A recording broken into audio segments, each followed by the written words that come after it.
জেলের মধ্যে বন্দি লোকটি হঠাৎ একটা জিনিস দেখে ভয় পেয়ে যায়। সে মনে করে মাটির ভিতর থেকে রাক্ষস বের হচ্ছে। লোকটি পালানোর চেষ্টা করে কিন্তু জায়গা খুঁজে পায় না। তখন ভালো করে তাকিয়ে দেখে এটা একটা সাদা চুলওয়ালা বৃদ্ধ লোক। জ্যাককে ভয় পেতে দেখে বলে, আমিও তোমার মতো এই জেলে বন্দি। 12 বছর ধরে বন্দি হয়ে আছি। 8 বছর ধরে সুড়ঙ্গ খুঁড়েছি, কিন্তু ভুল করে তোমার জেলের মধ্যে পৌঁছে যায়। বৃদ্ধ লোকটি জ্যাকের কাঁধে উঠতে চায়, কারণ তার জেলে জানালা ছিল না। সে 12 বছর ধরে সূর্যের আলো দেখেনি। বৃদ্ধ লোকটি সবসময় একা ছিল, কিন্তু এখন জ্যাকের মতো একজন সঙ্গী পায়। বৃদ্ধ লোকটি জ্যাককে নিজের জেল দেখায়। জ্যাক বৃদ্ধ লোকটির জেল দেখে অবাক হয়ে যায়, কারণ তার জেল থেকে বৃদ্ধ লোকটির জেল অনেক বড় ছিল। এখানে সাধারণ ফার্নিচার এবং বই ছিল, কিন্তু বৃদ্ধ লোকের মাথায় পালানোর চিন্তা ঘুরছিল। সে জ্যাককে বলে, আমরা উল্টো থেকে মাটি খুঁড়লে কিছু বছরের মধ্যে পালিয়ে যেতে পারবো। এখন আমরা দুইজন আছি, এটা আমাদের জন্য সহজ হবে। বৃদ্ধ লোকটি জ্যাককে বলে, তুমি আমার সাহায্য করলে আমি আমার সকল বিদ্যা তোমাকে শিখাবো, যেটা তোমার বাহির হওয়ার পর কাজে লাগবে। বৃদ্ধ লোকটি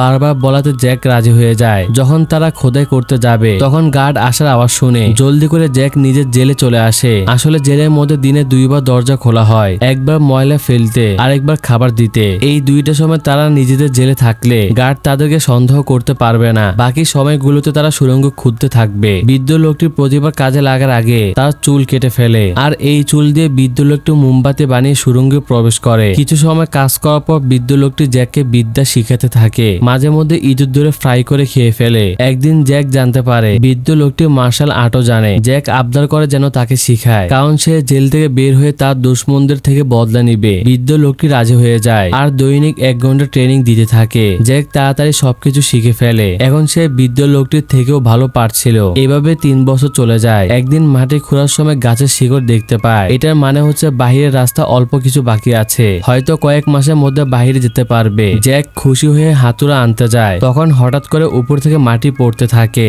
জ্যাক জলদি করে কোনোভাবে বৃদ্ধ লোকটি টেনে জেলের মধ্যে নিয়ে আসে, যে কারণে বৃদ্ধ লোকটির অবস্থা খারাপ হয়ে যায়। বৃদ্ধ লোকটি ফ্লোরের নিচ থেকে একটা নকশা বের করতে বলে। আসলে লোকটি এই নকশার কারণে জেলের মধ্যে এসেছে, এখনো সে এটা কাউকে বলেনি। বৃদ্ধ লোকটি খাজানার জায়গার কথা বলে, আর জেল থেকে বের হয়ে খাজানা খুঁজে বের করে যেন ভালো কাজে লাগায়। এটা বলে বৃদ্ধ লোকটি মারা যায়, যে কারণে জ্যাক অনেক কষ্ট পায়। তার একজন কাছের সঙ্গী ছেড়ে তাকে চলে গেছে। তখন গার্ড খাবার দিতে আসে। জ্যাক জলদি করে দেয়ালের কোনায় লুকিয়ে পড়ে, কিন্তু খাবারের বালতি দরজার কোনায় রাখতে ভুলে গেছে। গার্ড জবাব না পেয়ে নিচে ঝুঁকে বৃদ্ধ লোকটির লাশ দেখে, আর অন্য গার্ডদেরকে এই খবরটা দিতে যায়। এই সুযোগে জ্যাক তার নিজের জেলের মধ্যে চলে আসে। তারপর 3 জন গার্ড এসে বৃদ্ধ লোকটিকে প্যাকেট করে উপরে রাখে, আর লাশ বের করার জন্য পারমিশন আনতে যায়। গার্ডরা চলে গেলে জ্যাক আবার তার গুরুর কাছে এসে শেষ আলবিদা বলতে চায়, কিন্তু হঠাৎ করে তার মাথায় একটা চমৎকার আইডিয়া আসে। তারপর কি হয়েছে দেখতে চাইলে লাইক দিয়ে কমেন্ট করুন।